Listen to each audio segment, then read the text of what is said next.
بسم اللہ الرحمن الرحیم نحمده ونصلي على رسوله الكريم اما بعد فاعوذ بالله من الشيطان الرجيم بسم الله الرحمن الرحيم رب اشرح لي صدري ويسر لي امري واحلل عقدة من لساني يفقهوا قولي رب زدني علما۔ عزیز طلباء کرام، السلام علیکم ورحمۃ اللہ وبرکاتہ۔ آج ہم المعلقات السبع کا سبق نمبر 24 پڑھیں گے، اور اس سبق کے اندر ہم المعلقات الثانیہ سے ابتدا کریں گے۔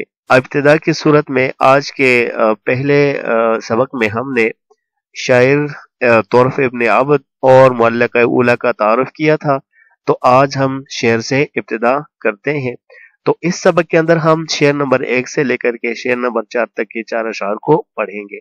تو آئیے کتاب کی طرف جاتے ہیں اور سبق کی ابتدا کرتے ہیں۔ سب معلقہ ثانیہ کی طرف آ چکے ہیں۔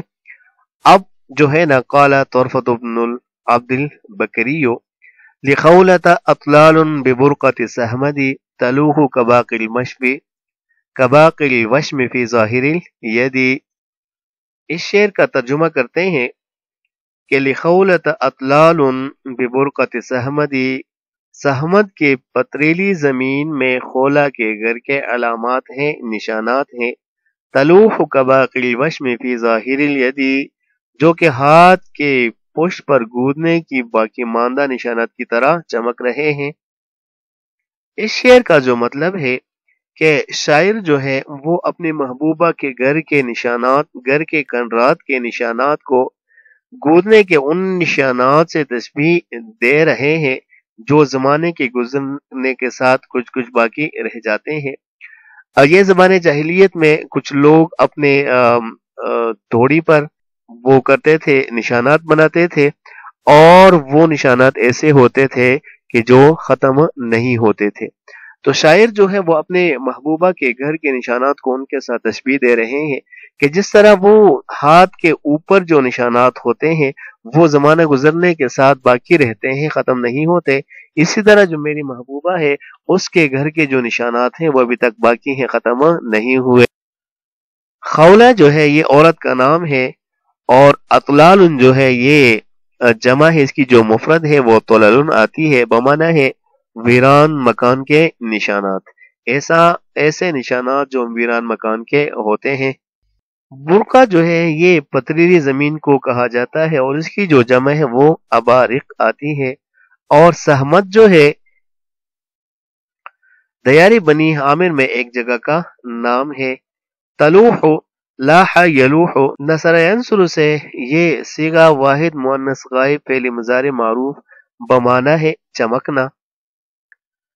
وشم جو ہے یہ گودنے کے نشان کو کہا جاتا ہے، اور پرانے زمانے میں ہاتھوں یا چہرے وغیرہ کے جلد پر سوئی سے چھوٹے چھوٹے سوراخ کر کے خاص رنگ کی مدد سے لکھا جاتا تھا، جس کی وجہ سے وہ جو لکھائی ہوتی تھی وہ تادیر باقی رہتی تھی اور ختم نہیں رہتی تھی۔ اور ایسے حالت کو کہ ہاتھ یا چہرے پر نشانات کا بنانا، اس پر حدیث شریف میں منع آیا ہے۔ نبی کریم صلی اللہ علیہ وسلم فرماتے ہیں لعن اللہ الواشمۃ والمستوشمہ، کہ لعنت ہو اللہ تعالی کی اس پر گودنے والی پر اور گدوانے والی پر۔ ظاہر الید سے مراد ہاتھ کا جو ہے وہ ظاہری حصہ۔ دوسرا شعر ہم پڑھتے ہیں وقوفا بها صحبی علی مطیہم یقولون لا تہلک اسن وتجلدی۔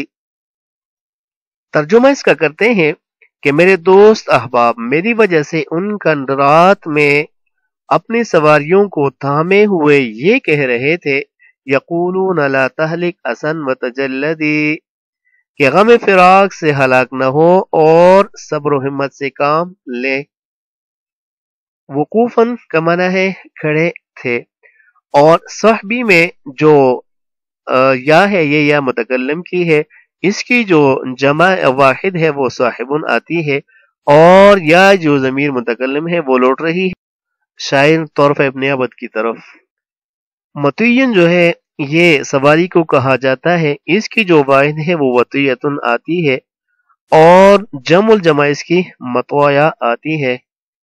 یقولون یہ جمع مذکر غائب فعل مضارع معروف کا صیغہ ہے، بمانا ہے کہنا. اور لا تہلک ہلکا یہلکو ضرب یضرب سے اس کا معنی ہوتا ہے ہلاک ہونا. اسن جو ہے یہ مصدر ہے سمع اسمہ سے اساءن، اس کا معنی ہے غمگین ہونا. فلا تأس علی القوم الکافرین سورۃ المائدہ میں ہے. وتجلدی یہ جو ہے یہ باب تفاعل سے فعل امر کا صیغہ ہے، بمانا ہے صبر و استقلال ظاہر کرنا، صبر کرنا. کأن حدود المالکیت غدوة خلایا سفین بالنواصف من ددی. ترجمہ اس کا کرتے ہیں کہ کأن حدود المالکیت غدوة صبح کے وقت محبوبہ مالکیہ کے کجاوے من ددین وادی دد کی نہروں میں گویا کہ وہ بڑی بڑی کشتیاں تھی.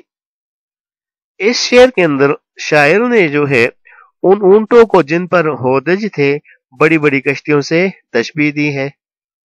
اور اگر دد جو ہے اس کا معنی کھیل کود کیا جائے تو پھر اس کا مطلب ہوگا کہ خوشی کی وجہ سے وہ اونٹنیاں بڑی بڑی کشتیاں نظر آتی تھی. کأن میں کہبر تشبیہ اور ان حرف از حروف مشبہ بالفعل ناصب الاسم اور رافع الخبر ہے. حدود جو ہے یہ اس کا معنی ہے بوجھ، عورتوں کی سواری یا کجاوا وغیرہ. یہ اس کی جو واحد ہے وہ حدجن آتی ہے، اس کی جو جمع ہے وہ حدوج اور حدوج اور احداج آتی ہے. المالکیہ یہ قبیلہ بنو مالک کی ایک عورت اس سے مراد ہے. اور غدوتاً یہ صبح کے وقت کو کہا جاتا ہے، فجر کا وقت یا طلوع آفتاب کا درمیان. خلایا جو ہے یہ مفرد ہے خلیتن کی، بمانا ہے بڑی کشتی. سفین بمانا ہے کشتی، اور اس کی جو واحد ہے وہ سفینتن آتی ہے، اور سفین کی جو جمع الجمع ہے وہ سفنن آتی ہے. نواصب یہ اس کا معنی ہے پانی پینے کی، پانی بہنے کی جگہ، نالا یا نہر وغیرہ. اس کی جو واحد ہے وہ ناصفتن آتی ہے. اور من ددی میں جو لفظ دد ہے یہ ایک وادی کا نام ہے، یا دد کھیل کود کو بھی کہا جاتا ہے. اور اس کو تین طرح سے پڑھ سکتے ہیں.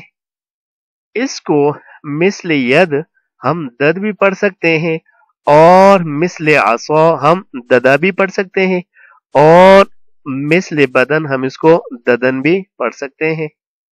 تینوں طرح پڑھنا اس کا جائز ہے. آج کے سبق کا چوتھا شعر ہم پڑھتے ہیں. عدولیت او من سفین ابن یامن یجور بها الملاح طورا ویہتدی. اس کا ترجمہ کرتے ہیں کہ وہ کشتیاں عدولی ہیں یا ابن یامن کی بنائی ہوئی کشتیوں میں سے ہیں. یجور بها الملاح طورا ویہتدی کہ ملاح ان کو کبھی ٹیڑھا لے جاتا ہے اور کبھی سیدھا.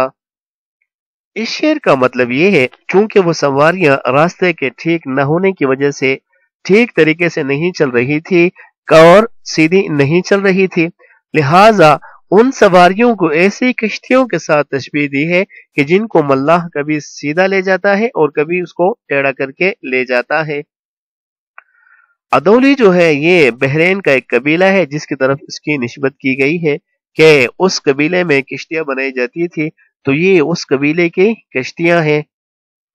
ابن یامن جو ہے یہ کشتیاں بنانے میں مشہور ایک شخص جس کے ہاتھ کی بنی ہوئی کشتیاں مشہور تھی. یجورو یہ نصر ینصر سے صیغہ واحد مذکر غائب فعل مضارع معروف ہے، اور اس کا معنی ہوتا ہے ہٹ جانا.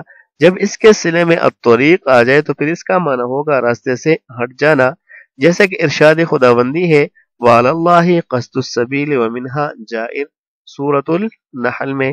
ملاح کشتی چلانے والے کو کہا جاتا ہے. اور طورن جو ہے اس کا معنی ہے ہیئت یا لفظ کبھی کے معنی میں یہ استعمال ہوتا ہے، اور اس کی جو جمع ہے وہ اطوار آتی ہے. ارشاد خداوندی ہے سورہ نوح میں وَقَدْ خَلَقَكُمْ أَطْوَارًا. اور لفظ یہتدی جو ہے یہ باب افتعال سے صیغہ واحد مذکر غائب فعل مضارع معروف ہے،